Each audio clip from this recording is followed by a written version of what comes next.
Good evening, everybody, and welcome to the Victoris Triumph Series. Tonight we have OSU going up against Mint Gaming, I believe.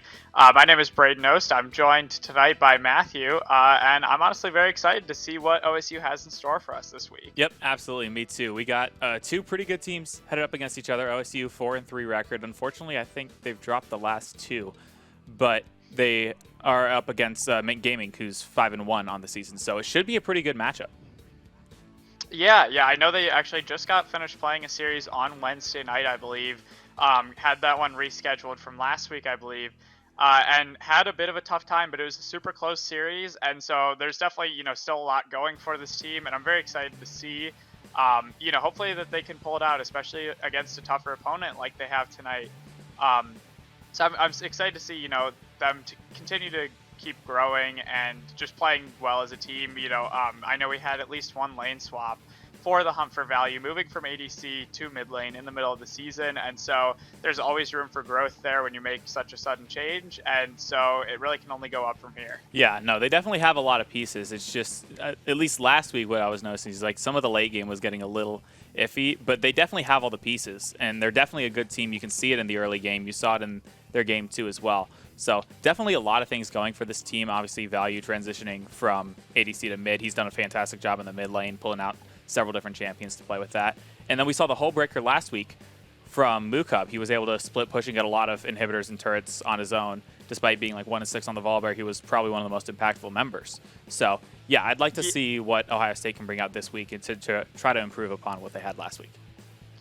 Absolutely, yeah. I know Mukub really enjoys, playing that style with the split push, building the Hull Breaker on things like the Scion, like the Volibear, pulling out picks like that to be able to succeed, not necessarily coming to every team fight and, going for the enemy carries or anything, but more just working on winning the game his own way. And he does a great job of it. I think, we've seen in the past couple weeks where it's become, a very strong tactic for, really anyone in this meta. And so I think he's really shown in that way. And it's also been really nice to see, I know at least on Wednesday night, BioGamer as well taking up the Volibear, at least for one of the games, if not two. Oh, yeah. But seeing that being used as a flex pick was, really cool and definitely a very powerful pick for them to have because it worked so well with both of those styles that the players like. Oh, absolutely. Yeah, BioGamer did play, I think, game one on the Volibear. So using that as a flex pick, we weren't able to see it in draft last week, but they did when they were like actually drafting. And I think using that as one of their key strengths, and they've done that with other picks as well. One of the series I casted, they used Swain as like a flex in between, support and mid a little bit. So they definitely have a lot of options when it comes to the draft for what they can go for. Yeah, and speaking about support, the bot lane in general for OSU looked really strong, in certain points, especially during Wednesday's series.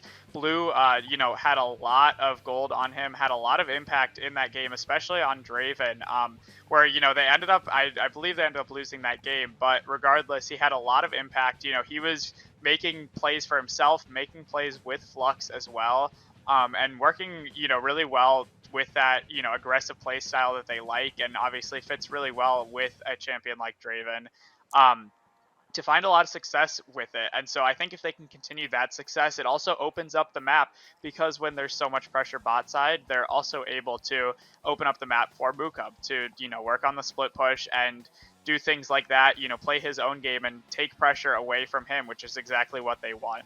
Yep, no, I absolutely agree with you on Blue and like the diversity of champions that we're going to see in the bot lane, because we are playing on 12.5B, which means Jinx, Zeri, and Aphelios have all been nerfed, and a couple more ADCs have been buffed, and that's why we did see the Draven on Wednesday. That was on that patch as well. He got buffed as part of that. So I am interested to see like what different ADCs. We have a little bit more time to adjust to what's strong in this patch. We've had 2 days since. So it'll be interesting to see if, like, in those 2 days they've decided, this ADC might be worth going for, like maybe the Varus or the Ashe, which have both been buffed recently, or if they stick with their Draven and Ezreal that they were picking last Wednesday. Yeah, no, I'm really interested, especially in the Ashe pick. I think is very strong now with some of the buffs that she got. That early ultimate cooldown, because she's able to use that so often, right off of cooldown. Sometimes champions will get buffs like that where it doesn't really matter how long the cooldown is because they're not using it as soon as it's up. But Ashe is one of those champions where she can always be looking for a play with it, even if it's not in her own lane. And so I think that's really big for her, as well as the mana cost on her W being down. It just makes her very good at basically playing any lane that she wants. And so I think that that is a really interesting pick alongside the Lucian as well. I think even stronger in the solo lanes than as an AD carry, but still strong as an ADC right now. However, with the Hunt for Value's history as an ADC main, I think it would be a really strong flex pick, even if Mukub isn't willing to play it in the top lane, to just flex it between mid and ADC and hopefully see some success on that potentially tonight. Yeah, no, Lucian definitely like a historical flex pick that is like known for being an ADC, but has also been seen like mid and top in competitive League of Legends. And I've heard talk of Draven possibly being used in solo lanes as well. So I wonder if these new like ADC buffs we were talking about Blue, I wonder if Value is able to take advantage of them as well this week. Yeah, I would definitely love to see it personally, so I'm very excited to see what they end up pulling out. But with that being said, we are going to head to a quick break before we get into the draft. So we will see you guys in just a few minutes.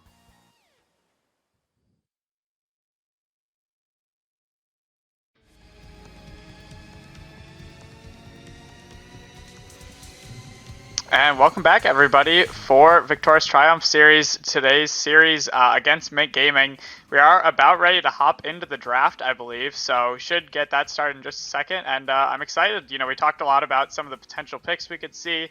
And so I'm really excited to see, there's a chance we don't see any of it just because players, haven't had that much time. Like you mentioned, the patch just came out a few days ago, so they haven't maybe, had a lot of time to practice on the champion. But regardless, we are hopping in now, and we already see the Draven banned away. Immediately, yep.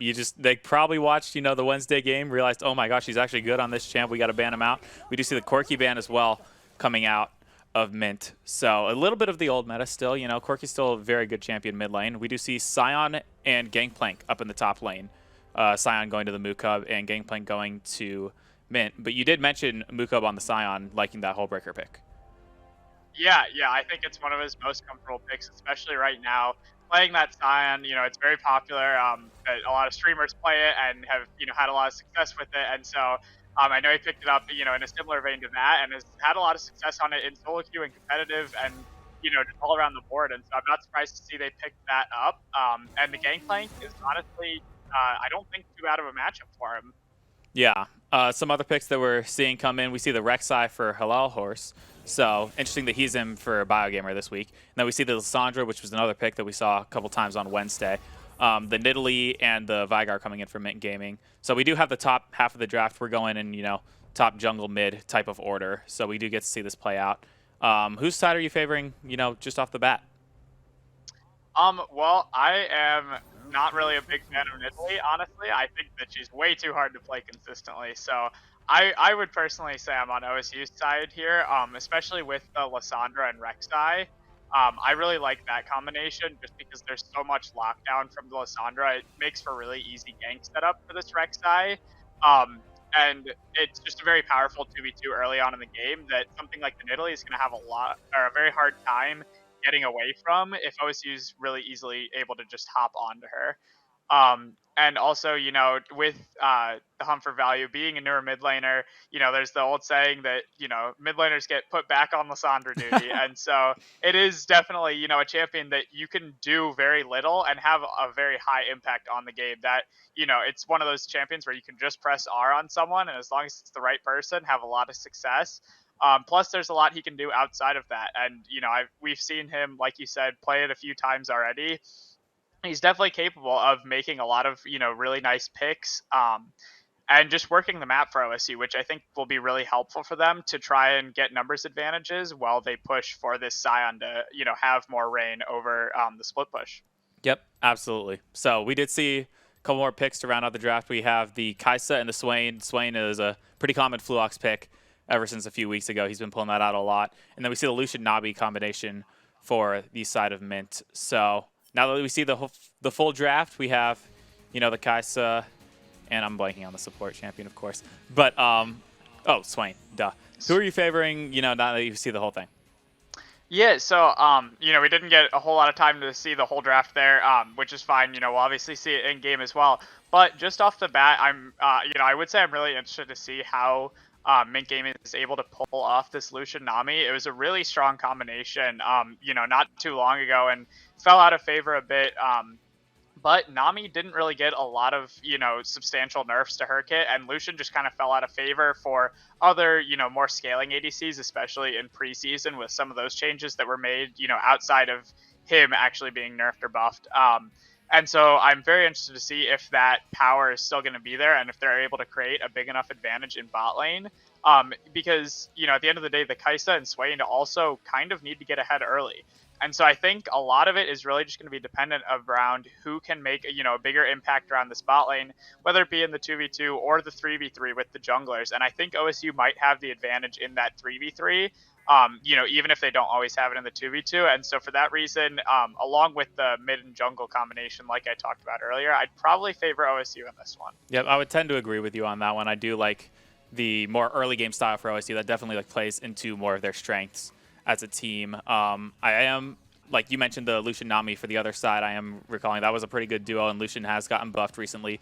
So we'll see how strong of a duo that is. I know it can be pretty lethal early game as well. So you're mentioning like the Kai'Sa and the Swain have to get early ahead. We'll see if the Lucian Nami are able to shut that down.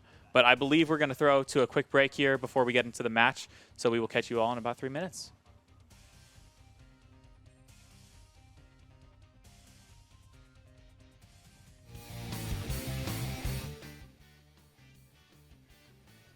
And welcome back, everybody. We are just about ready to hop into game one of tonight's best of three series.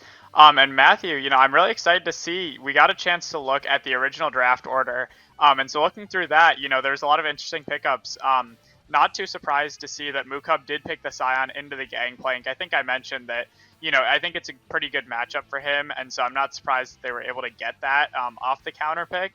But apart from that, what else did you see? Yeah, well, immediately noticing the Vigar was the last pick for the side of Mint Gaming, and obviously that's known as, like, a hyper-scaling kind of champion. So we'll see, obviously, with Vigar, and then you have Lucian as well. I think, Mint's goal is to aim for the late game and just overpower. And I think, Vigar's one of the great picks to just, round that out. So it'll be interesting to see what he can do on that, but immediately we're going into a fight. Rek'Sai is going to be chasing down Turtle, but it won't end up coming to anything. Just a little bit of messing around level 1. Yeah, Mukub in a bit of a pickle, taking some pretty big chunk of his HP, but not too much lockdown on the side of Mint Mirage, and so they don't really have much kill pressure on him. But immediately I do see that Mukub does have Minion Dematerializer as part of his runes, as well as Grasp of the Undying. So definitely, interesting to note those. I know Scions, sometimes will take things like Unsealed Spellbook. And so it looks like he is, willing to scrap it out with this Gangplank in lane because he thinks he's going to be able to proc that more often, which doesn't surprise me too much. But apart from that, both junglers starting on the top side of the map. Yep, no, definitely interesting, the Grasp of the Undying for Mukub. He's been going Ornn a lot recently as well, and normally when he's on Ornn, he is doing that unsealed spellbook. He actually got a Baron Steel using that a few weeks ago. Yes, so it'll be interesting to see. Immediately, though, Fluox is going to land a root onto Rob. It's not going to end up coming of much, but a little bit of level 1 trades starting to favor the OSU bot lane, and they're going to get a bit of an early push as well. Yeah, I did note that Halal you actually used his smite on the first buff there, as Rob takes a lot of damage there. But he did use his smite on his first buff there, which is not super common, and so I'd assume that means he would want to go for something like, 3 camps into a gank, although he looks like pretty much fully cleared his top side, so we'll have to see where he ends up going with that. Yep, obviously pretty quick clear into the bot side. Nidalee already going for her blue buff, and it does look like Rob has healed up a decent amount. Both ADCs went cookies, also Swain with a cookie as well. Obviously, Gangplank does utilize the cookies a decent amount as well. So it'll be interesting to see how they utilize this. Obviously, OSU very happy to go for these early trades, as we've seen a couple of roots come in by Swain. And I have noticed that Halal has skipped his Raptors, and he does look to be making his way towards the bot side. We'll see if this ends up coming of anything. Yeah, and like you mentioned, Rob Bout healed up, pretty much even down in that bot lane, but Blue does have 2 pots left still in his inventory, and so that is definitely an advantage for him. Oh, absolutely. And now Turtle's down here. A flash in from Nami. He's going to miss the stun, though. Now a double knock-up, and First Blood's going to go over to Blue as he picks one up. Halal taking a lot of damage. He's going to be able to escape, though, and it's now a 3v2. The exhaust comes on Turtle, and Swain's going to hit the root, predicts where he's going. Now flash away from Nidalee. Flash in from Blue. He's going to get a double kill in the bot lane. Rob's going to have to back away, and a great early 3v3 from the bot side of Ohio State. Yeah, I mean, we mentioned that, you know, that 3v3 for OSU is really scary down there. With the Rek'Sai being able to just really threaten any of the 3 members of Mint Mirage's bot lane plus jungle. And so it makes it so scary because they're able to pick one of them off super quickly like we saw there. And then just automatically have a 3-on-2 that, you know, at this point in the game is pretty hard for any 2 to beat. Yeah, absolutely. We were talking about how, you know, Halal not the starter for this roster coming in for BioGamer, but immediately he has a very big impact with that knock-up, securing the double kill for Kai'Sa. And, you know, she's got a really early lead in this bot lane. You were talking about them getting ahead early. We'll see if they can extend this lead, you know, continue to extend this lead, because right now they're off to a great start. Yeah, I'm actually very interested to see where Blue is headed with his build here. We see the Caulfield's Warhammer plus another longsword picked up. Interested to see if that's going to be a first item Manamune. I'd be kind of surprised. Turtle's messing around in OSU's jungle. Flux maybe looking to catch him Turtle out. Not in the best spot here. He will get rooted by the Lissandra, and that's pretty much a free kill for the mid lane. Not quite sure what the Nidalee's doing there. Obviously not in the best spot, so 3-0 lead for Ohio State. Yeah, this Nidalee pick is, you know, already falling behind, which is a great sign for OSU. Like I said, it's just really hard to pull off, I think, and especially, you know, even though this is a pretty, you know, high tier of gameplay, it's certainly not professional, and even in professional play, we see a lot that it just really struggles to find, you know, a consistent use, and can really fall behind and just end up being kind of useless for a lot of the game if she doesn't find an early lead. Yep. No, definitely a lot of comeback work to do for this Nidalee. Meanwhile, OSU Blue has the double buffs in the bot lane, so they pretty much have free reign, and they know, like, at least the side of Mint Mirage, they are very aware that once Swain hits a root, it's probably the death of one of them. So definitely more reserved play from the bot side of Mint Mirage. The trades in top side seem to be going pretty even for the Scion and the Gangplank. Not too much. Gangplank will hit level 6 first, which does unlock his global ultimate, which could help out in a bot lane situation should they need it. Yeah, it could definitely help out down there. And like I was talking about, actually, Blue, I'm not sure where he's going. If he's going for that Manamune on the Kai'Sa, he didn't pick up the tier early, which is, you know, seems a little bit weird to me to opt into another longsword instead. So we'll have to see where that's going. Yep, the Nami will land the stun, though. We got to fight in the bot lane. Halal Horse is diving to turret, and he will fall for this one. Value's down here as well. It's a 3v3 now, but a lot of low health bars on the side of Ohio State. Rob looking for the damage. He's going to find some onto the Kai'Sa, but eventually Ohio State will back away, only losing one. Yeah, Nidalee's out of mana here, so it doesn't look like she can do too much to chase. And unfortunately for OSU, they're just really not on the same page at all. Hunt for Value ended up using his E just a little bit too late there. And so the Rek'Sai had already taken 2 or 3 tower shots by the time he was able to get under tower, and never really had the opportunity to lock anyone down there. So Halal ended up kind of just giving up you know, his own life for that. Without finding any potential lockdown on the Mint Mirage. Yep, and now we do see the Vygar. Actually, you know, it's a Predator Vygar, which I'm just now noticing. He is making his way towards the bot side. We will see to try to make some plays, but Fluox is going to get a root. It's going to end up being a 1-for-1 immediately. No mana here for the side from Billy Bay Freeman, but Blue is now in a 1v3, and he will fall, giving over the shutdown to the Nidalee, which gets her right back into the game. Yeah, she's definitely back in it. She does lose out on her topside campsters. We see Halal already up there grabbing that red buff and maybe looking on to mask off in the top lane. But regardless, a nice shutdown for her. And also, like you mentioned, the Predator Vygar, I think pretty standard nowadays. I know it's my favorite rune to pick on him, as it just allows him to get his cage off a lot easier and more reliably. And so, kind of like we saw there, it also provides a big amount of upfront damage onto his combo, as if he needed any more. Yep, and now Gangplank will have to flash the Scion ult. It'll be a trade of flashes in the top lane. Halal Horse was sticking around here for a while to try to pull this play off. Ends up, you know, just trading flashes from the top laner's Moo Cub, obviously low on health and mana, so he'll be forced to recall. And Turtle's going to take advantage, steal a bit of Raptors away from the side of Ohio State. And now there's 4 close to mid lane, and the first Drake is up. I don't know if they have an exact angle onto it yet, but with the jungler from top side, we could see a play towards the Drake, although the side of Ohio State's bot lane is still running rampant. Meanwhile, Lissandra's trapped in the Veigar cage, and she will fall. There's no escape from that 1v3.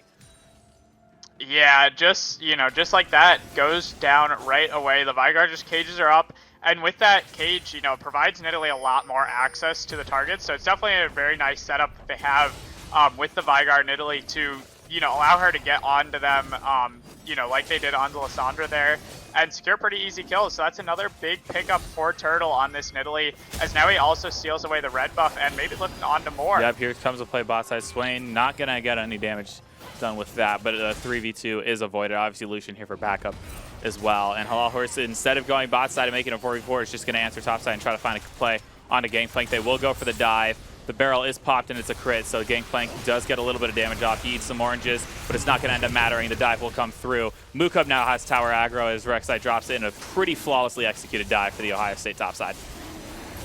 Yeah, pretty well done. Unfortunately, I think Halal did flash there when he didn't really need to. He thought that, I think he was tanking tower, but Mukub still had the aggro there, and so he flashed out a little preemptively. Not sure they fully needed to, but regardless, they still pick up the kills. Now Blue.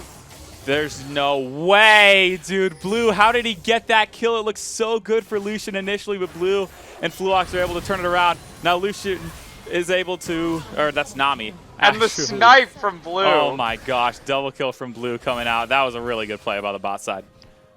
Really, really nice play from them. Like you said, Blue playing on a razor's edge. They're barely getting out of that one with a kill, and then the cherry on top, Flux sets one up perfectly for him as he picks it up with the Void Seeker at the very end there for a nice double kill. We do see him pick up the Manamune just now, and also sitting on a Serrated Dirk.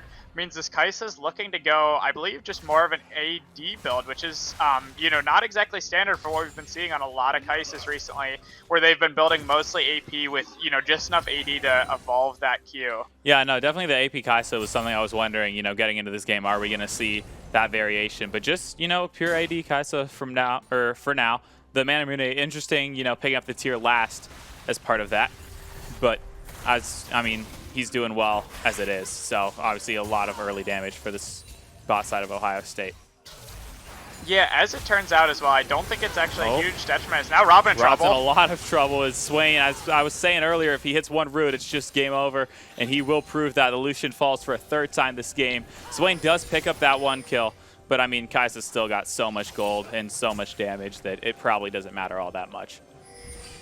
Yeah, she just has so much gold, and yeah, so like I was trying to say, picking up that tier last, actually not going to be a huge deal for her with, picking up the Serrated Dirk as well, has plenty of AD, and so should still evolve that Q relatively early on.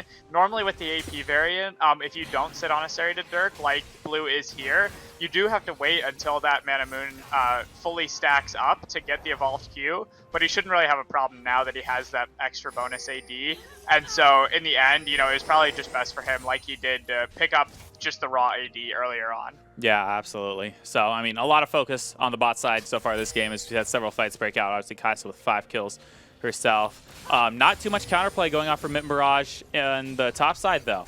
There was a lot of, this could be a play from Veigar. Not going to land the Everfrost root, and it's just Value's going to dodge all the damage he can in that cage, so not much comes of it.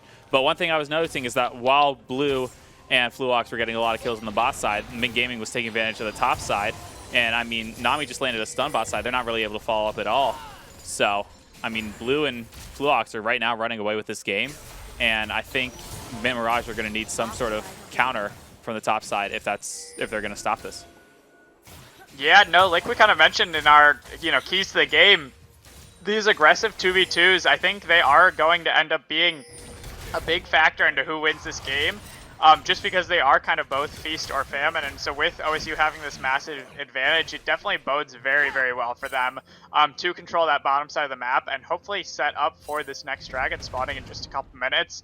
We'll have to see if they play for that, but I'd be very surprised if we don't, as now Turtle is maybe looking for a play on Mukub up there. Yep, Nidalee just camping around, but right now we got to fight the bot side. Rob's going to take a lot of damage. Blue's going to dive in, but gets killed off before he can do any damage, and now Fluox will pop the stopwatch, but it will not matter. He flashes over, does get Rob. What a play. The flash from Nami forced as well. Fluox Gets the double kill in the bot lane, will be finished off by the Gangplank, but what a play. And now in the mid lane, Vigar doing the all-in. The stopwatch will be popped by Value, and he will get a root onto the Vigar as well, so a lot going on in the mid lane, but we also have a fight topside. Vigar will finish off the kill in the mid lane. There's fights all around this map right now. Mukub will be backing away from this, but Nidalee looking for the all-in threat. Halal Horse is here to back him up, and the spear will not do, or the spear will land, but it won't do enough. He's looking for the dive, though. He's going to force the flash out of Swain, and it looks like both sides will back off. What a fight on all sides of the map. Yeah, all around the board craziness, and there at the end, Mukub not trusting Halal there. A bit of a disconnect between these two. Both of them now have blown their flash early when they didn't need to, unfortunately. There, you know, Halal being in his burrowed form could have canceled any Nidalee jump that she had, really. But Mukub still flashes to safety nonetheless, playing it extra safe, which, you know, can't really blame him there ever, but probably does end up going to waste. Regardless, though, Mask Off not going to have that Cannon Barrage up for this Dragon, which, you know, even though they did end up picking up that kill onto Flux at the end there, is big for them. Blue will fall very quickly, though, on the bot side. It's a trade of ADCs, and not much more will come of it. This bot side is just willing to duke it out.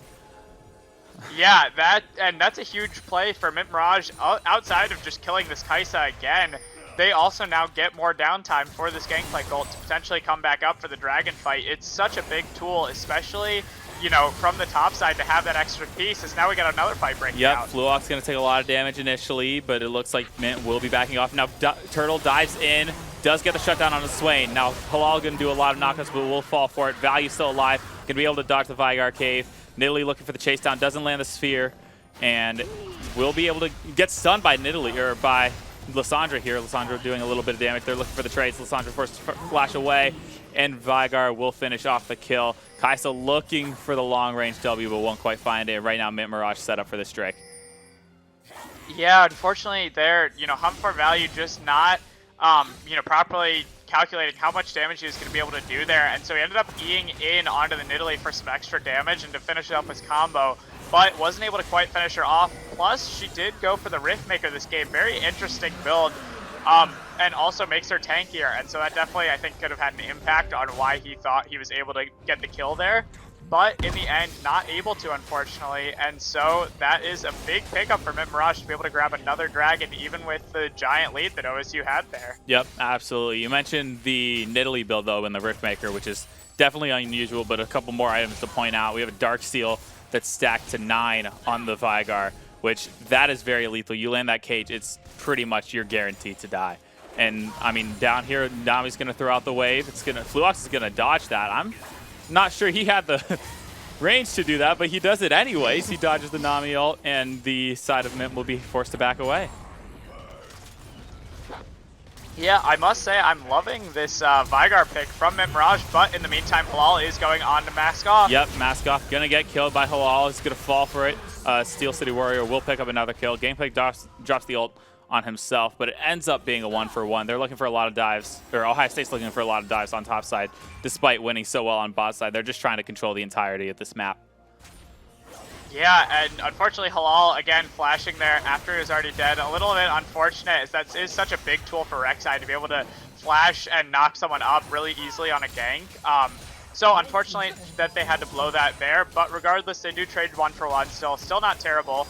And like I was mentioning, this Vigar pick for the side of Mint Mirage is a great counter into this Lissandra, because if she ever tries to go in, but now, never mind, another fight. Yep, and the dive popped by Kai'Sa just in time. It looked like the minute Lucian is getting caught by the root, he's still able to do a lot of damage. So he's instantly going on to Blue, and Blue's taking a lot of damage each time, but the dive there is able to save him. And now the root onto Mask Off. Gangplank's down here, but now Mukub is as well. Gangplank picks up the first kill on to Fluox, and now Mukub's got a lot more health and actually a decent amount of damage. He's going to be able to chunk Billy Freedom out of this, and he's doing so much work in a 1v2. He's got that hole breaker. Oh my gosh, Mukub is here to play, but actually Blue with the long range Q again steals it away. Yeah, Mukub, you know, ended up having those hole breaker bonuses. He just finished it up, I believe, and Blue stepped far enough away that he had that extra armor and MR, just couldn't be killed, as now Halal's looking on to Billy. Yep, another kill picked up, and now Lucian is here. Mukub will be able to block the culling for Halal and rob a lot. He's going to be forced to flash away here. from Mukub, and he's going to do a lot of damage here, but Blue's able to pick up the turret. And so not much trading here anymore in the bot lane, but definitely a win for Ohio State. Yeah, I mean, these bot lane fights are just over before we can even say that they're starting.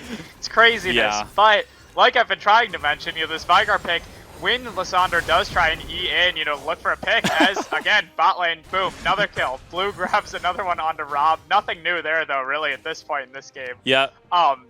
But if Lysandre is trying to E in, because they can see where it's going to end up, he can actually just cage on, where that E is going to finish and have basically a guaranteed stun onto Lysandre if she wants to try and go for her pick. And so it's a really great control for them to have to prevent really Hunt for Value to ever be able to go in for the engages that he wants.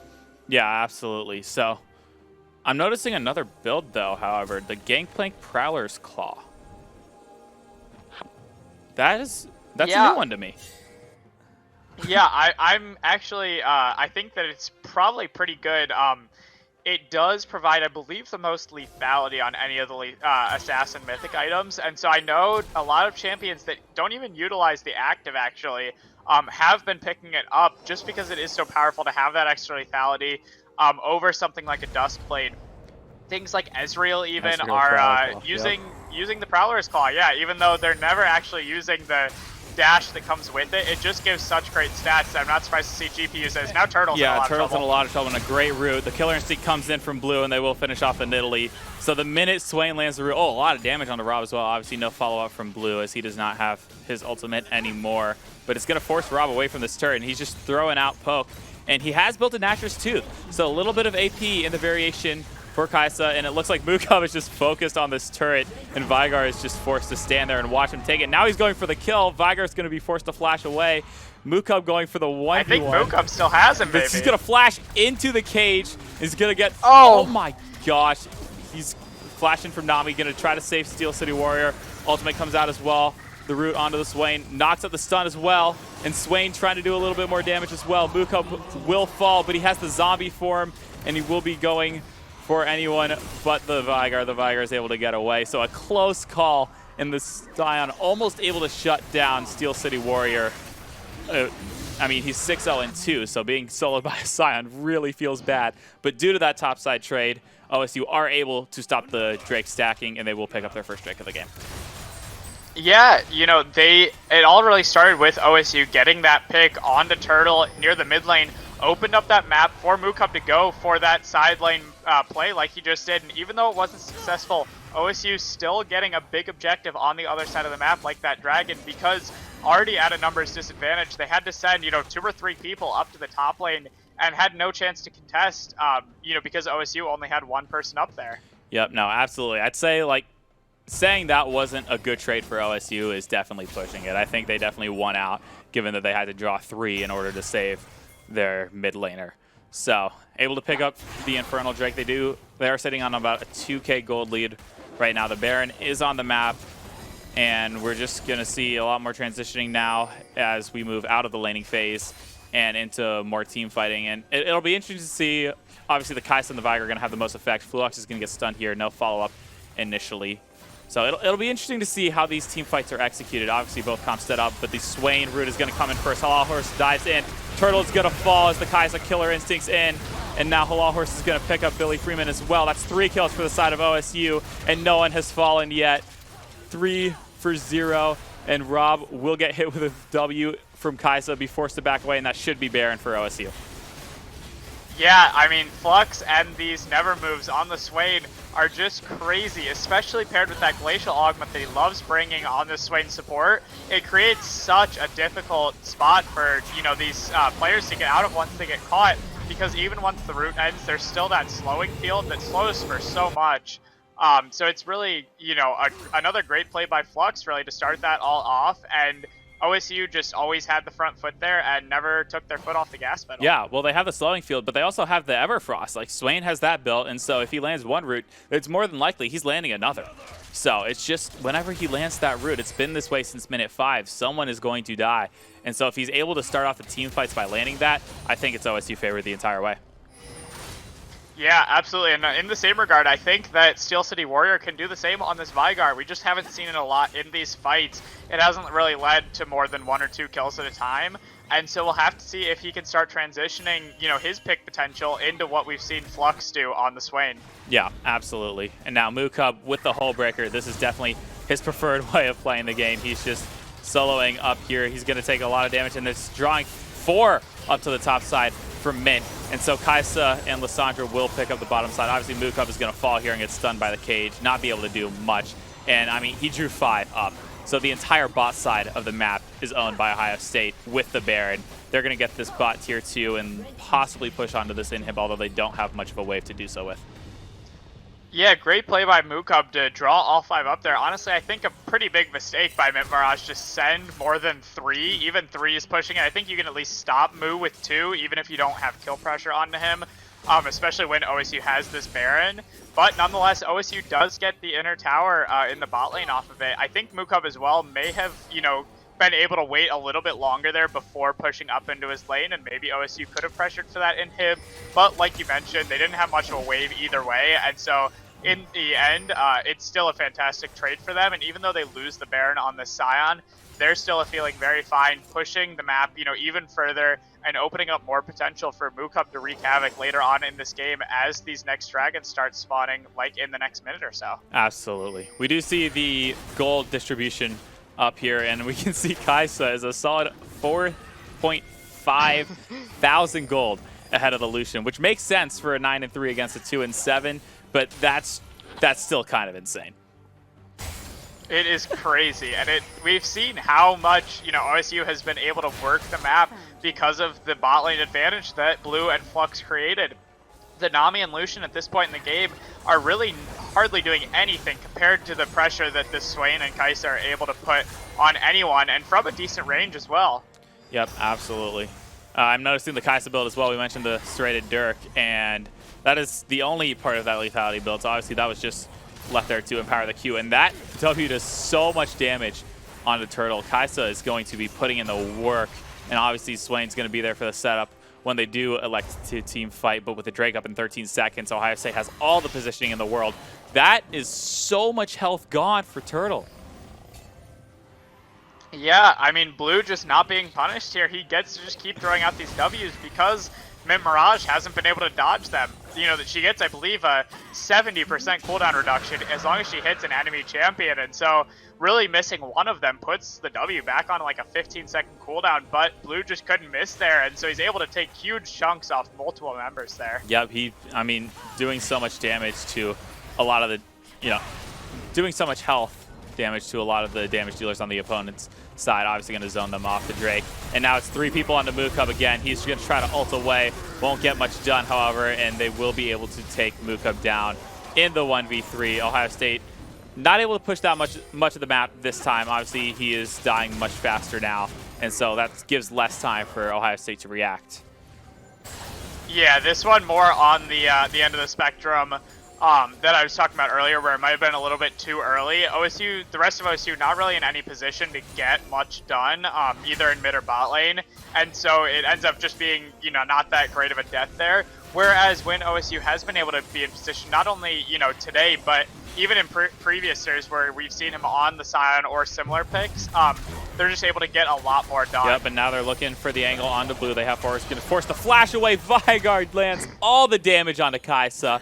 Will pop him, but I mean, there's nothing on the map, so it can't be too bad of a loss. Obviously, you're giving away that shutdown. Kaisa incredibly fed, but I mean, that will be the mid-tier one as well. So, tough catch for Ohio State.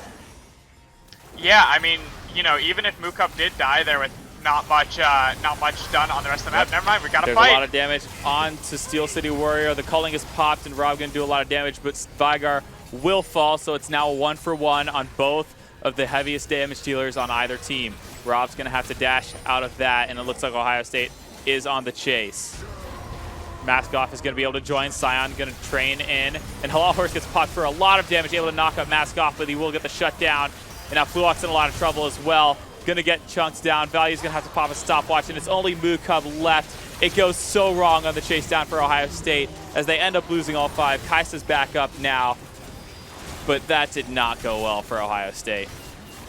Yeah, all that without Blue. We just mentioned how much gold he has, how many kills he has, and how strong these Ws are, like that one on the Turtle. And yet OSU opts into taking a 4v5 there, and overcommits to it and ends up taking a lot of deaths Yeah, for now it. Blue and not at the best spot. He did Killer Instinct in, but the stopwatch was popped. He will get Gangplank in return, but now the ace will come through for Mint Mirage. So Blue trading one, but Mint Mirage even up the gold, and we have a pretty close game again on our hands.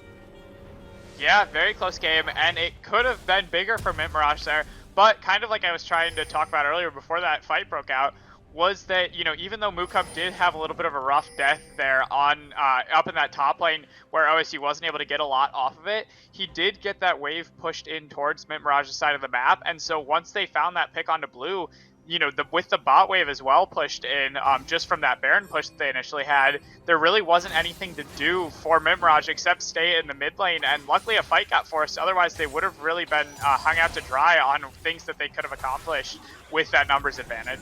Yep, absolutely. Good job capitalizing on what they could for Mint Mirage, but Ohio State leaving them with not too many options to capitalize on. Now the Baron is up. Mint Mirage currently set up, although I don't anticipate they just start hitting it, especially with Gangplank off on the side. Mukub still pushing those side lanes, but it looks like we're just going to square off around Baron for a little bit. The Drake is up in 1 minute and 16 seconds, so a little bit of time before that one, and both teams definitely willing to just see what they can land here in this river. Yeah, Blue did pop the Banshee's Veil on Turtle, but also missed a W after that, so he will have to wait a little while for that cooldown as it comes up there and nearly kills Billy. Oh my gosh, that's... Does land that one, and we see he fires another one off so quickly. That one not landing though, so they're going to have to take a step back and wait, but that is fine as Mukub is pushing into the top lane and in a great position down there for OSU to keep pressuring on this Baron and even the Dragon here soon. Yep, no, so much damage can be done by Blue in just a single instant. Now they are Mint Mirage sending 3 to deal with Mukub, and it does not look like Ohio State are quite ready for it. The train will be popped. He will get out of there, dodging the Vygar cave. So does survive for now, which is important given that the Drake is up in less than 30 seconds. Both teams with 2. Whoever gets this one will get put on soul point. Yeah, obviously can't speak to voice comms, but you know, just in terms of pings, never mind. Halal going in onto Turtle. It's not going to go well. The cage was there to stop him. Blue's got so little health. Gangplank with an insane barrel, going to pick up a triple kill, and it's only Mukub left yet again. The quadra kill comes away for Gangplank, and they will get this Drake, and they could get so much more. The Baron is still on the map as well, and it's ace. It's so bad for Ohio State. Mint Mirage have turned this game around in the 30-minute mark. Yeah, I mean, I was just trying to talk about, you know, some things with OSU's communication, and sure enough, right there, it does look like a bit of a miscommunication or an overstep by Halal there. You know, not really used to working with this team, and unfortunately goes in there for a bit of a forced engage, even though they, you know, with Blue being so powerful on this Kaisa, where she wants to just, you know, sit back and throw those W's out. But a bit of a forced engage there means they don't have a lot of high DPS, you know, burst damage. And so, unfortunately, the fight just is really one-sided for Mint Mirage, excuse me.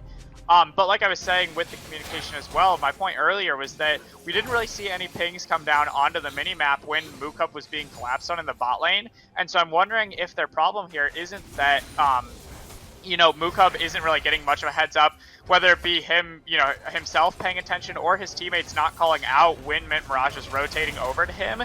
And so he's getting a bit stuck in these side lanes when they start sending people over and getting caught out like that. Yep, no. Now, Kaisa will be able to pick up the blue buff, but the heals from Nami going to heal up, mask off a decent amount. This Gangplank, now with the Infinity H, Sion is going to come in, flash away from mask off. Halal Horse will dive in. Gangplank will pop the... now Gangplank with a double kill. Another forced engage. But, I mean, Gangplank's dead now. And so now Fluox's going to get a lot of damage done, but not enough kills for the side of Ohio State. Blue will back away, getting chased down by Turtle. Going to do a decent amount of damage, but the stopwatch is popped. Blue obviously still with a lot of Qs to throw out, and I mean, Rob and Steel City Warriors still very poppable, but right now he will fall to Turtle, and Value is the only one left. Ohio State forcing too many engages, as you said, and it's not going to end well for them. That's another ace for Mint Mirage, and that should close out game 1. Yeah, that time on, Mukub, it looked like starting out with his ultimate just going in because they did get a big chunk onto Mint Mirage with the Kaisa Ws, but they didn't have enough damage to really finish anyone off and ended up just taking an engage that they couldn't really, or an engage for a fight that they couldn't really win, unfortunately. Yep. And so we saw in a lot of those fights there, a pretty glaring issue with what OSU had going on in these fights. And so hopefully it seems, like a pretty straightforward thing that maybe they can work out headed into game 2 for a nice bounce back. Yep, no, definitely a great early game from Ohio State, but they fall apart in the late game again, unfortunately, as they do drop game 1 to Mint Mirage. We're going to go to a brief break as we wait for game 2 to start. Thanks for tuning in. We hope to catch you all here very shortly for game 2. See ya.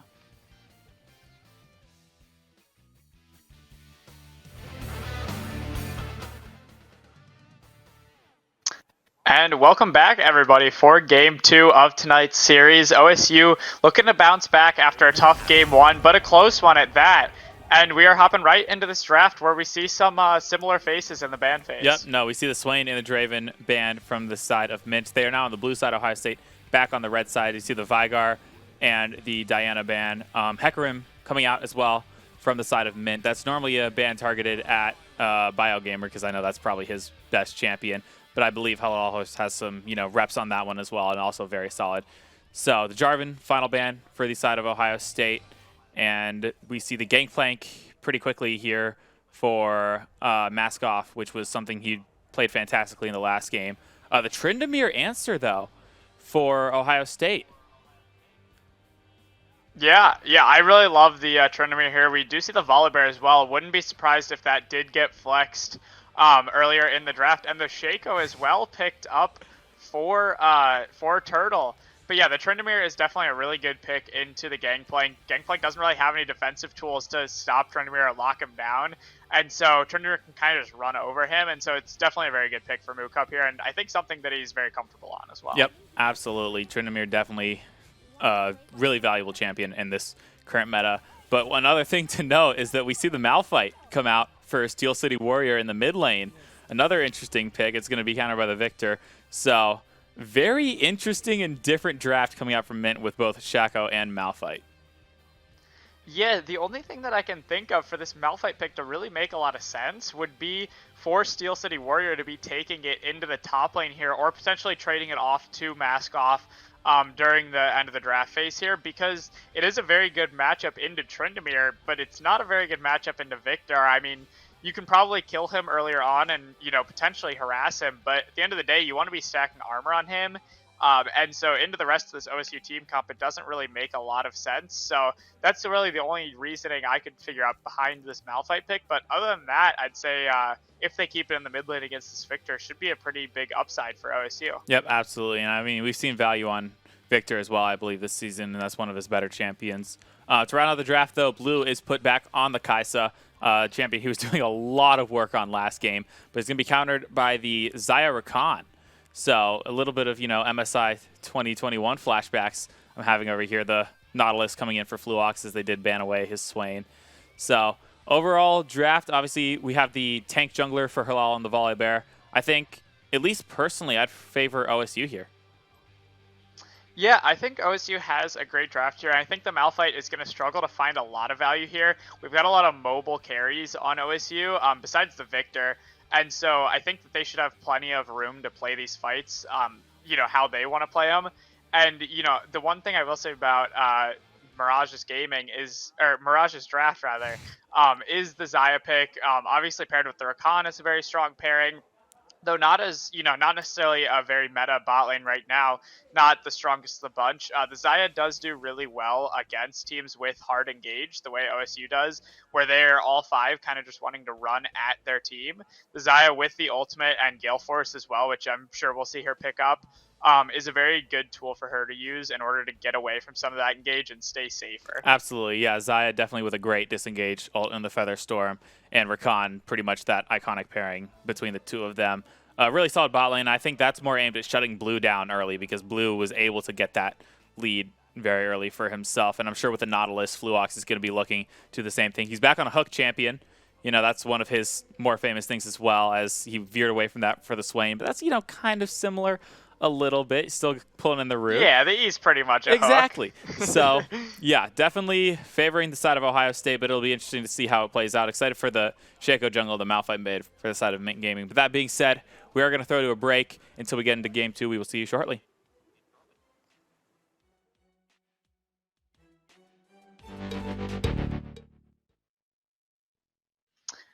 Welcome back, everybody. Getting ready to hop into Game 2 here of our Best of 3 series tonight. OSU with a pretty big, I think we both agree on, a pretty big draft advantage for this Game 2. So very excited to see, what OSU can do here.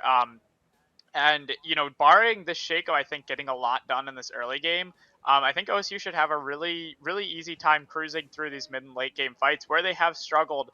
I think they definitely have a big advantage in this game. Absolutely, yeah. Shaco definitely going to need to do a lot of work early game, as we probably will see Blue and Fluox trying to do a lot of work for themselves early game. So that being said, which lane do you think Shaco would gank the best in order to get ahead? Obviously, Volibear is probably going to be doing the same thing. He's pretty easily gankable, or an easy gank jungler. But we do see interesting top side play from the side of Mint, but a bot side play from Ohio State. So looks like we're just going to be splitting this map early, and no one's going to know the better. Yeah, I think the Shaco is probably going to have his best bet being trying to get on value early here. With the Shaco, you can get some different, more interesting gank patterns. So I think it's much easier to gank mid lane with the Shaco than it is on other champions. I know a lot of junglers prefer to not gank mid and instead gank some of the longer lanes where there's more kill potential. But because he can go invis and just kind of appear on top of someone, it's a lot easier to kill these squishier mid laners. And so, paired with the Malphite, it's not great, but the Gangplank doesn't have much better setup himself. And we do see actually the Gangplank does end up heading mid, kind of like we were anticipating in the draft, but Mukub is there to match it. Yep, definitely Ohio State adjusting to mask off going into the mid lane. So looks like we will be seeing some lane swaps in this game itself, as we do see the Victor top, Mukub mid. So interesting setup. Mukub already looking for a bit of all-in on the Gangplank, but not too much going to come of it. But this matchup definitely favors Victor, and Malphite's just going to be forced to scale here.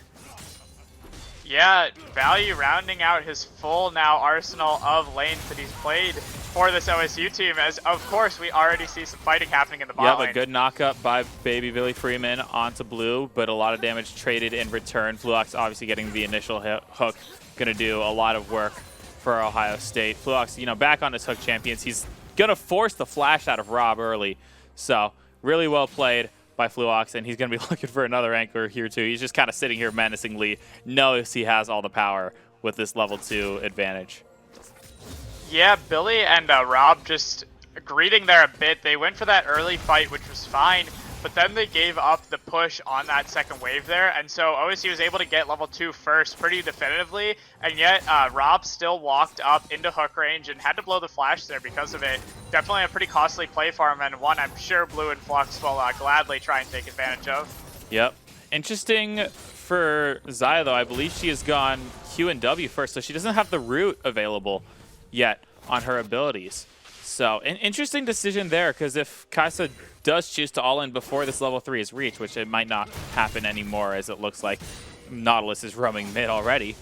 But, I mean, that could have been lethal. Now, Maskov is actually in a really bad spot, though. He has the level advantage on the Mukub, but the Nautilus is here, forces a flash out of Maskov. Turtle's here to back up this mid laner, but not much will come of it as well. So early roams from Fluox here is, at least some of the style that Ohio State's electing to play, and honestly, I like it. Yeah, I think it definitely, works well. Flux tried to go for the flash predict there, I believe, with that hook, and just missed it barely, but honestly may have been for the better, as now Halal and Flux looking onto bot lane. Yep. Xayah doesn't have flash. Xayah will get rooted and exhausted. Blue gonna do a lot of damage. Xayah's able to land a root on Halal Horse, but first blood will go to the Volibear. The hook lands on a Billy Baby Freeman, forces the flash out of him as well. So a 1-for-0, forcing the flash on the Rakan. Ohio State gets first blood. Yeah, took advantage of that Xayah flash even quicker than we anticipated there. Picking up a kill onto Rob, as now Shaco's onto Value in the top lane. He does flash away, but the gravity field going to be just enough to keep him alive there. Yep, really well played by Value to get out of that situation, as Shaco had a pretty good gank angle, but not able to capitalize on it. And now Shaco is working his way down to the mid lane. The bot side of Ohio State will recall after their successful return. So just, you know, a bit of laning phase back and forth. Shaco going to steal away some Raptors. Looks like Value is in a bit of a tough spot health-wise against this Malphite, and he is down a level. But I don't believe Malphite has too much all-in pressure here. Yeah, once he hits level 6, it'll definitely get a bit scarier, especially if Value doesn't reset before then. But other than that, like you mentioned, he should be pretty fine. As now Mookup looking on to Mask Off, he should have kill pressure here. Yep, he does have the pops the Flash and the Ghost, but Mask Off doing a lot more damage than anticipated. A little interesting trade there from Mookup and Mask Off. Obviously, Mookup does not have the Undying Rage yet, but now the repeat gank onto the Victor, and this time it doesn't look as good. He will fall to the Shaco, and that's one on the board for Mint Mirage. Yeah, OSU does trade back the Mountain Dragon, which is pretty nice for them early on in this game. So not, you know, all is not terrible for OSU there. But yeah, this Shaco also appears to be going AP, if I had to guess, with the Dark Harvest in his runes and with the Gangplank and the Malphite, you know, not having a ton of AP damage. So wouldn't be surprised to see him going AP there. But interesting to note, he probably would have gotten a kill onto Value off that first gank if they had been Hail of Blades instead. But now Halal onto Mask Off. Yep, Halal going to be taken very low. And the flash in from Steel City Warriors going to pick up one. The Undying Rage is popped by Mookup, but it feels like he's just delaying his death as the Malphite will pick up a double kill off the play in mid lane. Now Billy Baby Freeman is a little caught out, but he's going to have his team backing him up very soon. So Fluox not willing to go in. And the dive goes terribly for Ohio State. Yeah, a very forced engage. I feel like we've heard that one before. I don't know where, but regardless, yeah, not the greatest of dives, and unfortunately Mookup did blow the ult there at the end, thinking he might be able to get out, but unable to means he does lose a lot of pressure onto this Gangplank where he might have been able to all-in before. As now Billy's onto two of them in the bot lane. Yep, Blue's going to be forced to walk away a little bit, but now he's going to be doing some damage. Rakan taking a little bit of health, but obviously Zaya very healthy with the feathers. You're not going to advance too far forward if you're the side of Ohio State. No. Yeah, Flux now looking for a hook. Doesn't find the dredge line onto Billy there, though. So Rob and Billy probably going to look to reset here as they have the wave pretty much shoved in. But no, they're going to stick around, and Halal is looking onto them potentially. Yep, no, Halal definitely working his way towards the bot side, but first we have a fight in the mid lane. Shaco not level 6 yet, so he can't have the clone, and Mookup's just going to back away. Doesn't have his ultimate up, but not too much kill pressure yet, and Halal is going to back off the bot side without the dive. He will probably like to go for some jungle camps here as he's probably nearing level 6, and once that is reached, the dive potential becomes a lot stronger with disabling that tower. Yeah, definitely very strong at level 6 and would have helped out significantly in that first drive. But Flux now looking onto mid lane, Blue even roaming up as well, and they may find Turtle here in this first bush. Yep, Turtle's just kind of waiting. Does have vision on them, and Fluox is going to use the Scuttle Crab speed to get away from that. Obviously, 4 on the bot side here for Mint Mirage means not too much kill pressure towards the top. Victor's going to be able to catch his wave, and the bot side will try to reach. Zaya has reached level 6 first, so a lot more advantage to the side of Mint Mirage down there, which is definitely different from what we saw last game, especially with Blue on this Kaisa. So different feel for this bot lane with Rob getting ahead in levels and Fluox roaming more. It just means Kaisa hasn't had as much agency to get some of the kills that she was getting last game. Yeah, and we mentioned a bit earlier the Malphite having, you know, not too much kill pressure onto the Victor in the top lane, and even though, you know, they did pick up a couple kills in the mid lane when he TP'd down and used it there, it does mean that Value is now much more safer to farm when Steel City Warrior would typically have a lot of kill pressure onto this Victor at this point in the game. He's kind of losing out on that window, and so that will be nice for this Victor to continue scaling up. Absolutely, yeah. So just a bit of back and forth, not too many fights being picked, although Shaco will get slowed here. Mookup looking for a bit of chase down, won't find too much. Victor is working his way down the river for a bit. Not much going to come of it. But no, just a bit of laning. Obviously, Mint Mirage with a little bit less than a 1K gold lead. Fluox not going to connect with that hook. and Valley's going to get dived again. Here comes the ultimate from Malphite. He's going to have a lot of damage done. Going to be forced to flash away, and the Shaco is going to come in as well. They will be able to pop in the Storm is popped, but not much will happen from that. So Mint Mirage pick up another kill in the top side. Yeah, unfortunately, Value flashed away at the last second. They're hoping to get away, but Steel City Warrior tanky enough at this point in the game to walk through the tower there and help finish off on that one. Even though, you know, like you mentioned, Value did put down the Chaos Storm there to try and at least pick one of them up, drop a lot of damage as they were diving, just not quite enough. And so unfortunately, he is going to find his second death and find himself falling a bit further behind when he wants to be, you know, helping OSU scale into some of these mid-game fights that they're certainly hoping to win. Yep, absolutely. This Malphite 3-0-1 being very involved in the game for the side of Mint Mirage. And it's a different OSU that we've seen in this game, too, than we're used to. Here comes the dive from the Volibear. Will disable the tower temporarily, and it looks like they're just going to use that opportunity to take a turret plate and force Mask off the wave for a small period of time. So the second Drake is up. It is the Ocean Drake, but Turtle's going to just kind of sit in this bush. That is the clone, I believe. But now it's not. I think that's actually him. The real that's one. Him. He queued in there. Yeah. So a little bit of damage done, but Shaco is going to back away. Volibear looks to be starting this Drake, although I'm not sure how much pressure Ohio State has on. They have 3 up here, and Mukub looking for the angle on the Turtle is going to slow him, but end up backing away. Looks like Ohio State's very willing to settle for this Drake and start playing for the late game, which is definitely the opposite of what we've been seeing from them, as Ohio State normally an early game team that can't really close on the late game. With the Victor scaling, I believe they're at least trying to set up for a late game, especially with how this early game has gone. Yeah, Mint Mirage sent that Gangplank up into top lane to contest up there, and they brought the Malphite down for the Dragon.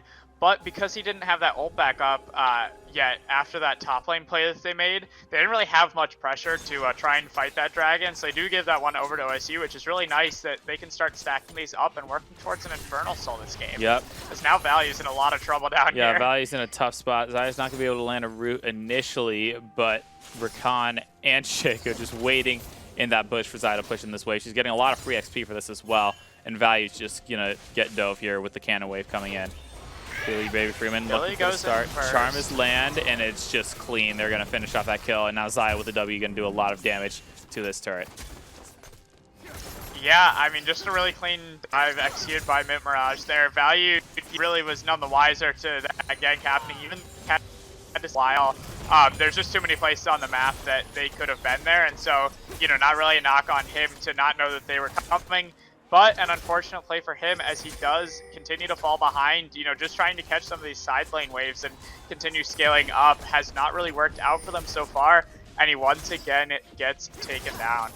Yep, absolutely. Now Zaya and Rakan very much capitalizing on that kill in the bot lane, as they will get the bottom tower down to 1 turret.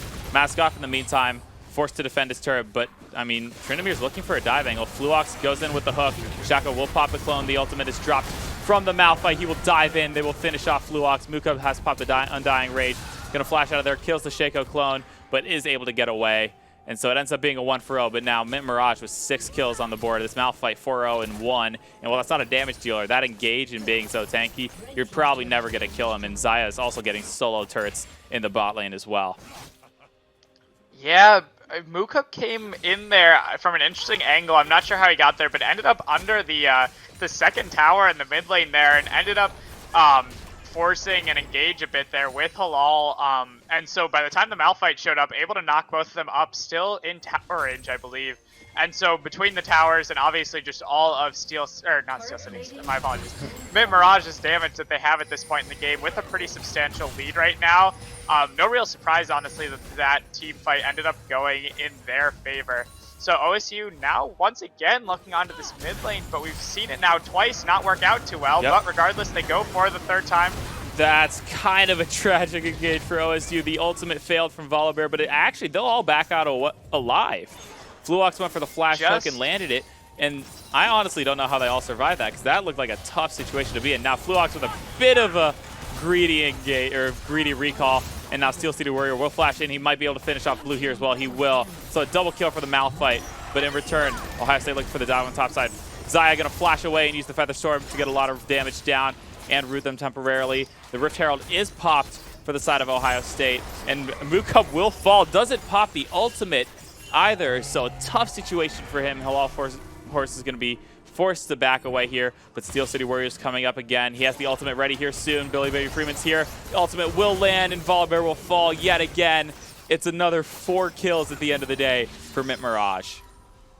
Yeah, OSU playing like they're really frustrated here. Unfortunately, just not, seeming to really know what they're doing, walking around the map and making a lot of silly plays. They've now gone for this mid dive 3 times we've seen and failed on all 3 occasions. So definitely, potentially a bit of a tilt play on that one. And obviously up in the top lane as well, giving up 2 more kills. Just a bit greedy, and they're looking a bit out of the game right now. Yeah, absolutely. A very tough road back from Ohio State. It's a 7K gold lead for Mint Mirage at 15 minutes. That's never a good situation to be in. And I think it partially stems from Blue not being able to get ahead early. It's just a different style of gameplay from Fluox with the roams. They just weren't able to funnel their AD carry as well. And what has worked so well for them in past games, whether they've ended up winning or losing them, is that early lead for Blue. And so this different kind of strategy where they don't focus on him hasn't been working out this game, and it's led to this. Yeah, and I think the root of their problem can, really be traced back to the fact that the target of all 3 of those mid dives ended up being that Gangplank, who is still yet to even die once in this game. And so they've just really put a lot of resources into, I guess it ended up being Mukub in the mid lane this game, but funneling their resources towards mid and trying to find an advantage around there where they couldn't find one in the 2v2 bot lane. Like you mentioned, playing a bit of a different style and kind of just moving Flux up to the mid lane, rather than trying to play for the bot lane. And it just unfortunately hasn't really worked out well for OSU. They've continued to, force a lot of engages around the mid lane, and they just, haven't had a lot of success with it. And it's, sometimes that just happens, and they're just dealing with the consequences now. Yep. And now Rakan went for a steal onto that blue. Obviously not going to come up with it. That's a very difficult steal if you're Rakan. But they do have 3 in the area, and Fluox is alone in this mid lane as Halal Horse is going to be picking up his wolves. Fluox, a lot of damage chunked down. He does get rooted by Xayah, but it looks like they're just going to be able to take this turret. And I mean, they're so far ahead that they can just kind of stand in their face and do it. Fluox obviously has some hook potential, but I mean, at some point you just realize you don't have the damage without any AD carry here. Obviously Blue showing up now, but Turtle going for the Everfrost onto Fluox, not going to land the root, but does slow him down, forces him away. And another turret here picked up for Mint Mirage. Yeah, Mint Mirage able to just kind of brute force their way down mid lane here, grabbing that first tower and even looking for damage on the second one. Even though OSU has 4 members here, they do send Mukub up to the top lane to try and, work something out in the side lane. Obviously, we've seen a lot of success from him in that in previous games, and so, I'm glad to see that they're going back to that now, trying to look for something there, even if it is a bit out of desperation at this point. No, absolutely. I think the Tryndamere going to that side lane is exactly what Ohio State should be doing. He's already picked up 1 objective bounty. He is recalling at a pretty good time, unless he gets stopped by this Gangplank. But just continuing to send him there, get more gold, get the Hull Breaker, and just get himself ahead is, I think, one of the most, it's probably the easiest way for them to come back into this game. Yeah, it looks like he might be headed towards the bot lane now. Hopefully he is. We do see that objective bounty up on that outer tower that's still standing in the bot lane. So I definitely like to see him go down there. But no, Humper Valley is going to head down there. Mukub instead headed towards the mid lane as we see a bit of an engage down there. Oh my gosh, what a root by Xayah. The triple knockup from Rakan. It's a duo made for match, and it's going to pick up 3 kills. The Xayah will end up falling, but it doesn't matter because 3 have fallen for the side of Ohio State. And Mint Mirage going to push down mid lane yet again.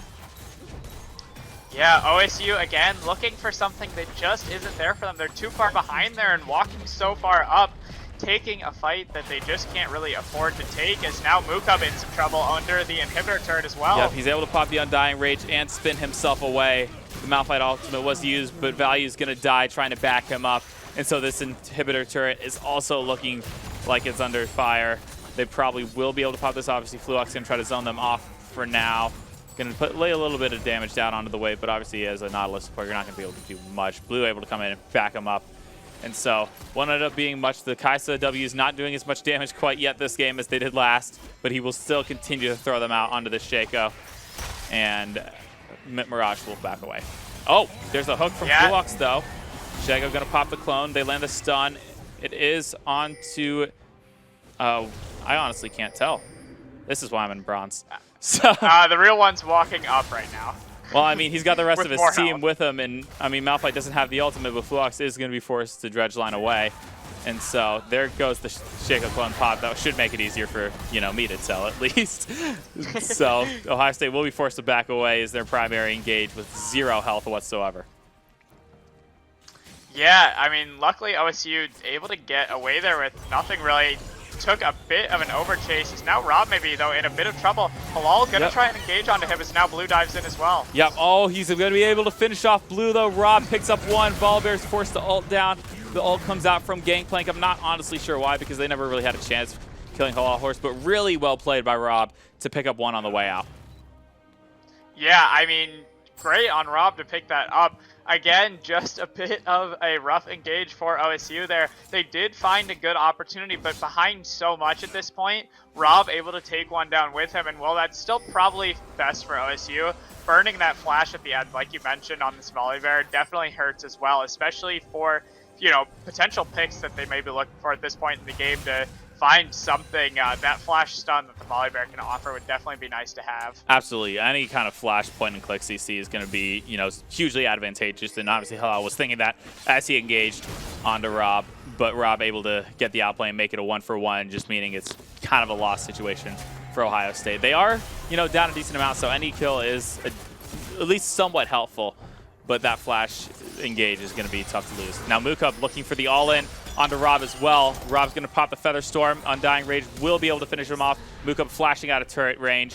Will pick up the solo kill onto Zaya and is going to take an extra turret shot. Looks like there's 3 coming up here, and I do not think Mukub is going to make it out of this situation alive. No, he won't. So he does get the solo kill, trading 1-for-1. That one I do think is more worth it. Yeah, definitely worth it. You know, did have to blow both the Flash and Ghost and Gale Force as well to get it.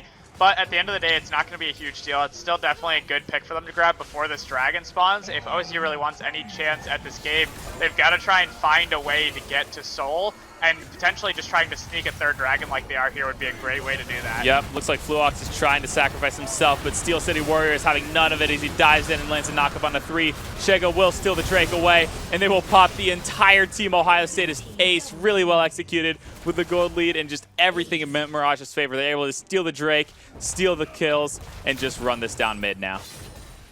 Yeah, if Disaster had not struck already, that was certainly it there. Not only did they get ace there, Mukub already was dead, obviously, from the top play, but they also lost the Dragon in the middle of all of that.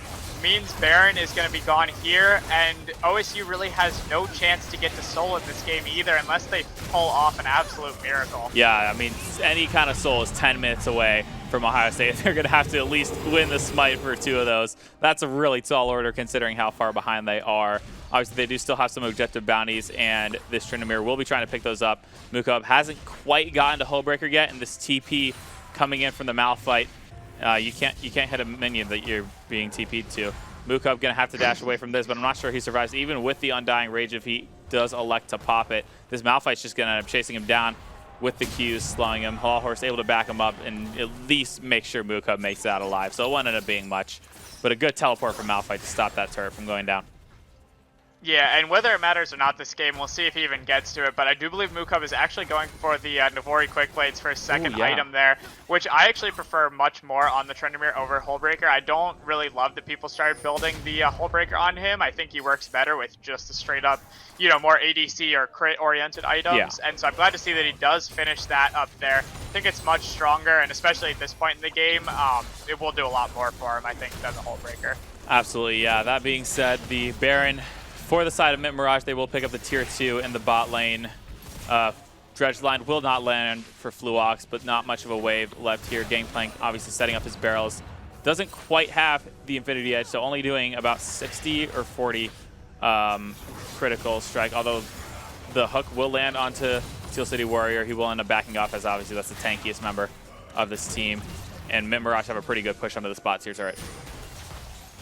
Yeah, Flux taking a big chunk from that Gangplank barrel and another parlay as well, but now the Dredge line lands onto him. We'll see if anything can happen here. Halal Horse dives in and they won't pick up any yet, and now Rakan's doing so much work on the backside with the re-engage. Zai's going to throw out the Feather Storm and finish off Blue. And at the end of the day, Halal Horse is actually still alive, 1v1ing the Shaco. And Rakan is still alive as well. Halal Horse taking so much damage from these Shaco turrets. Flashes in, able to kill one. Smites Shaco as well. Picks up his Sky Splitter. And Mukub is actually pushing the base. So that being said, I mean, there's 4 dead for Mint Mirage. This was definitely a good trade for Ohio State. Yeah, a great pick, and for once we do see Mint Mirage taking a very forced engage and being punished very heavily for it. Losing that top inhib could mean a lot for this OSU team, potentially looking to get in, into the Dragon game again. We kind of mentioned that they may have been out losing that last one, but with this top inhib down, if they're able to stay in this game long enough, they'll have that pressure from those super minions to be able to contest these dragons. Well, Mint Mirage has to send someone up there to tend to that top lane. Yep. Now, Turtle will be chasing down Mukub, but there's no way you find kill pressure against this Tryndamere. So he will get out of here. Mukub, he will get spotted out, and they're just kind of sitting on top of each other right now. Now, Shaco had a little bit of damage. Pops the clone. Going to try to get out of there, but you could see, based on the Oracle lens, who it was. Mukub still has the Undying Rage to work with. He pops it, and he still will not get onto the Shaco. Doesn't end up killing him. The clone will fall, but not an actual champion. And Tryndamere does end up falling for that recall. Yeah, that's a tilter for Mukub. You hate to see it, and honestly, I can't blame him for going for that, especially at such a deficit. Your mind's just set on anything to get you back in this game, and so, I can't say I wouldn't go for that same play myself, but unfortunately it doesn't really work out for him and just looks painful watching it from our perspective. Yep, absolutely. Now the focus is on the top tier 2 for Mint Mirage. They will pop it as they have 5 strong in the top lane. Right now it's only Volibear to defend, but Fluox is coming up here as well. Victor has to abandon his push on the bot turret as this inhibitor is taking a lot of damage. And getting this inhibitor for the side of Mint Mirage would help cancel out the fact that the inhibitor was canceled or was taken on the opposite side of the map. Now Victor does end up going for that turret, recognizing that the objective battle is there, but Blue is able to snipe out the Xayah with flash and ultimate up. So that's a pretty big pick, and with this Drake up in 9 seconds, that might have just gotten them closer to getting back in this game.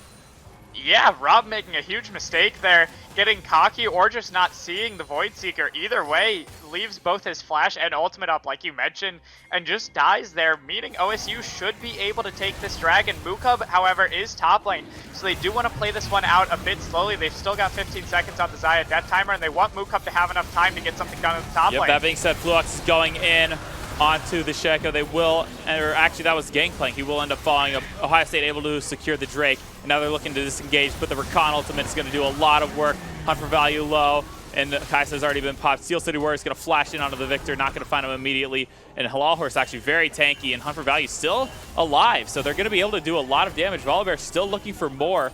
Will force Steel City Warrior and Baby Freeman to back off alone. Shaco alone here, and will dash over this wall. And now Halal Horse looking for a bit more. He's got one in the bush here. Rakan will be able to get away, though. And, I mean, super minions are crashing the Ohio State base, so at this point, you just got to recall and collect your losses. Mukub will flash and die, though. Did have the Undying Rage, but Rob was there in the base to defend, and so he will end up falling. That's a tragic one. Yeah, I mean, the name of the game today has been these forced engages, and once again, OSU thinks they have someone caught out at that Dragon Pit, but Mukub is not in position in the top lane yet. He had just gotten up there, and so the wave was still pretty much halfway between, or in the middle of the lane, really. Mukub didn't really have any pressure to put on Mint Mirage, and so the Xayah was still respawning and was able to just come up and defend Mukub by the time he got there, and OSU had already kind of lost the fight around Dragon, unfortunately, so Xayah wasn't really forced to go down there, and at the end of the day, OSU doesn't really get anything out of it other than the Dragon itself. Yep. Now Baron will be started up here for Mint Mirage, as they know they have all the advantages, and if they need to, they can just turn on and fight. And now Turtle will miss the Everfrost, though. Pops the clone, but this Baron is just so low. There's no way Ohio State can walk up. Baron goes to the side of Mint Mirage. No Gale first was forced. I misread that. But there's quick Baron for Mint Mirage, is they have enough of a lead to just steal that in the face of Ohio State, and they will continue pushing the space. Yep. You know, they've already got the top inhib down, of course matching the super minions that OSU has in the top lane. But looks like 4 members for OSU are going to back to defend these waves as Mookup heads down to the bot lane. I like it so long as OSU doesn't look for anything cheeky or, you know, get caught out here. Mookup should find a lot of success evening out this trade, hopefully, by pushing in the bot lane. But OSU is going to have a pretty tall task here, trying to defend these 2 Baron-empowered super minions along with 5 members. Yep, now there comes the ultimate from Malphite, and they just all get deleted. Value, the only reason he's not dead yet is from the ultimate. Blue, the last one alive left in the base, and the Nexus will end up falling. Mint Mirage will take this series 2-0. Just keep pushing, against Ohio State. There is no reason to come back. You're just padding the stats for them at this point. Victor does get a shutdown onto 1. And Mookup still just waiting out, has the Undying Rage. Gonna try for a hero play, I believe, but at this point it's like, what can you do? The poke from Xayah is coming through. Nexus is exposed at this point, and they're just waiting for him to come out to finish him off. Yeah, a sad sight as OSU is going to fall 2-0 in today's series. A rough look for them, you know, playing with some subs as that Gangplank barrel just did 1,800 damage. Definitely a bit of an advantage for Mint Mirage, you might say, as now Flux goes down as well. The Nexus falls alongside him, and OSU not looking too hot tonight as they fall 2-0. Yeah, it was a tough game too. I think they were feeling the nerves after knowing they were so far ahead in that game 1 and couldn't end up finishing it, especially with what happened on Wednesday, losing 2 games in similar fashion. So a tough break for Ohio State as they will fall to Mint Mirage. Mint Mirage now 6-1 on the season, and Ohio State will round out their league play with a 4-4 record. Yeah, still at 500, you know, not too terrible, especially given all this team has gone through. We saw, you know, a sub jungler tonight. We saw a lane swap, you know, of their AD carry to mid lane in the middle of the season. A lot of turmoil for this team, and at the end of the day, not a terrible result. Still showed plenty of fight in all of their matches, and so, you know, definitely very, very nice to see how this team ended up rounding out despite, you know, ending on a loss tonight. Yep, absolutely. Definitely some things you can take away is, you know, heading into playoffs, I think they'll get around the 4 or 5 seed with a 500 record. So definitely some things to learn from the last few weeks. There's plenty of film to review. Go over like what kind of strategies you're going to play. You have a great early game. You just got to start closing out late games. So a lot to learn from Ohio State. But that being said, I believe that is all for us tonight. Thank you for tuning in. That's a 2-0 for Mint against Ohio State. Unfortunate that they fall, but we will see you all later. See ya.